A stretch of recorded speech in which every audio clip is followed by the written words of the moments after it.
Okay, hi Vasu, thanks for coming in Thanks. to answer some questions for our students. I'm going to ask first by asking you, how did it feel coming from another system entirely, straight into the IB? What was it like? Okay, so came here in year 12 uh, when my father got transferred from India due to some job reasons.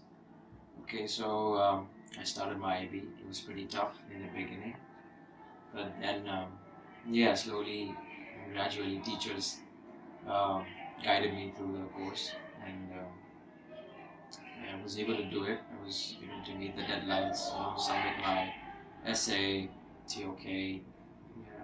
Or how did it differ from the Indian system that you were used to? Well, the Indian system focused on your theoretical knowledge. Um, how you just so you can write the exams well. They don't care about your knowledge, the actual knowledge what you gain while studying.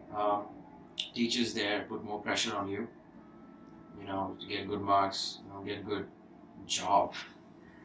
So yeah, and while here, it's all about self-studying. Getting your things done by the due date, handle pressure, at the utmost pressure point. Um, by the end of the day, I used to think, what did I do today? What did I gain?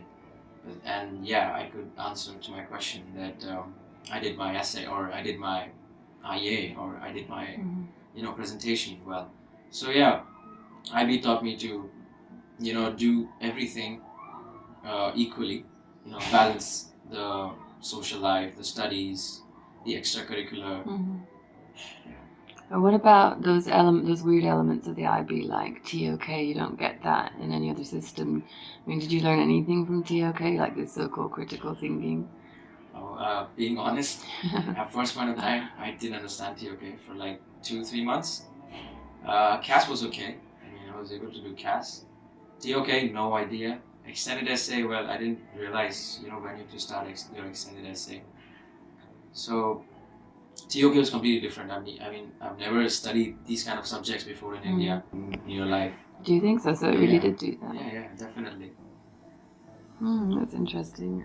And your extended essay, did you underestimate the amount of time you needed to do it? Yes. So I started pretty late. I had this faith in me that I will do it on last day, submitted it, and I'll get an A grade. But that didn't happen, unfortunately. I had to start 15 days before the deadline. I started the essay. But to the juniors, don't start too late. Start it, start getting advice from teachers as early as possible. Yeah, as early as possible. So don't get pretty late, because it's gonna, it's like an injection. Like at the end of IB, it gives you it's really bad. Just don't start late. Yeah, that's good advice. If only they would take it. Yeah. Okay, and so you're obviously deeply involved in your IB. How did you come to decide what you wanted to study at university? Trucks and whatever. So I decided almost in 7th grade that I want to do something in mechanical. And as my father was an engineer, so typical engineering. So yeah, I went through, a lot of advice from my parents, teachers, that what do you want to do, and what are you going to do, what will you end up making, all this. So yeah. And was physics your favorite subject? Not favorite, physics actually was tough, but then yeah, I had kind of likings toward that subject.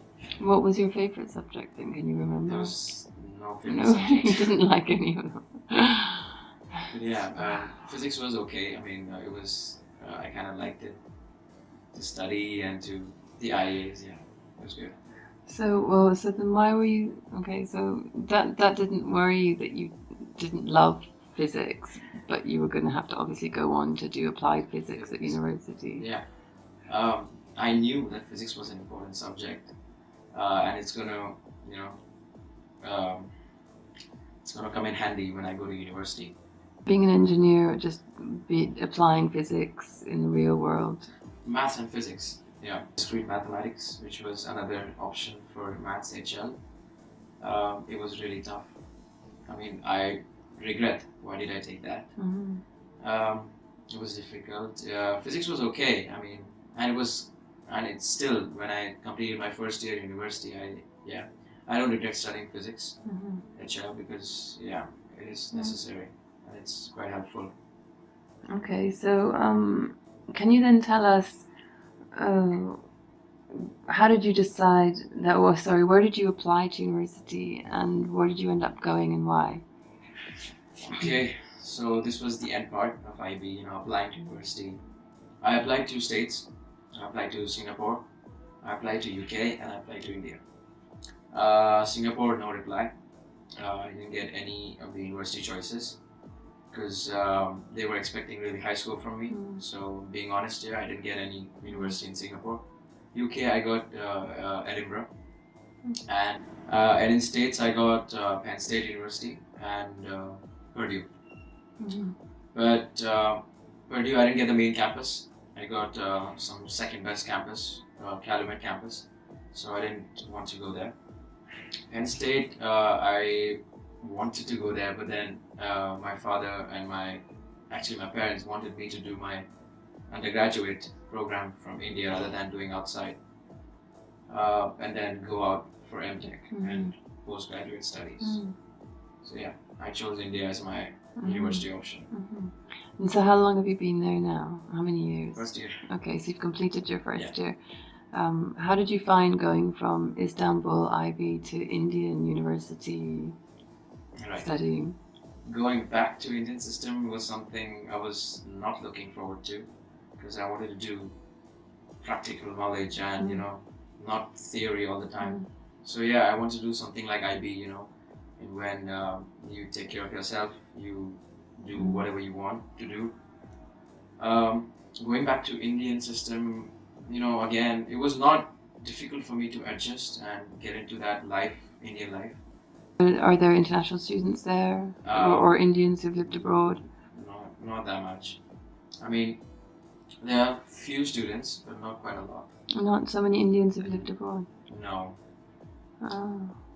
Have you been able to make friends or find your sort of niche? Yeah. I mean, making friends was... First year is all about partying. Don't take it officially. It's all about partying, having fun, making friends, and studying. So yeah, I coped up well there, made friends, partied hard, fun. First year was perfect. And so you think, and the academic level as well, you felt prepared for it? No, I wasn't expecting such a level. It was the level was pretty high, so I had to work really hard. And in the first semester, my grades dropped down, but in the second semester, I had them. Interesting. So, do you have? So you felt that the IB didn't necessarily prepare you for Indian university? For me, it was actually. It prepared me in a way to handle pressure, as I just said. I'm totally able to manage my time really well. Balance out the extracurriculars. I mean, I take part in debates, college level competitions. And studies also. So yeah, I'm able to balance out time really well. And so, can you tell us a bit about what are your plans for the future now at the moment? Of course, they can change, but what are you thinking about? To do postgraduate MTech in US. In anything in particular? Go for automobile engineering. Do you have any advice for our students either starting the IB or right in the middle of the IB, or even our students who have just graduated and are looking? It's all about balancing. You'll get certain times when you want to do something like you want this subject really well. You learn this subject really well and you want to do it. But it's all about balancing. So you get this time, you put this time for this subject and the other shouldn't, drop down. So it's like you give appropriate time for each subject so that all the subjects go hand in hand. And don't, and especially to the juniors, don't get, don't pressurize yourself too much. Just do what your teachers say. They're good at this. Start your extended essay really early. do your TOK essay really early, in the course, and finish it off. Don't keep lagging. Don't waste time. Don't waste time. I mean, it's just 18 months, and you will probably by the end of year 12, you'll be like, oh, I have so much time left. No, you should, you should get going with the subjects and with the IEAs, especially the practical work. You should just finish it off. And what about the students who've just graduated and are having to move away for the first time and go somewhere completely new for the first time? I mean, it's pretty scary. I mean, what would you say to them just to help them feel a bit better about it all? Okay, so when you step out of IB, it's totally different life. University life is like completely different from IB. You get to meet new friends, and you have different areas of study. You have different patterns of study. Saying don't feel frightened about going out. It's actually going to be a lot of fun. Yeah, it's actually going to be quite cool. Yeah. Okay. Thanks. Okay, then thanks, Vasu, for coming in. Thank you.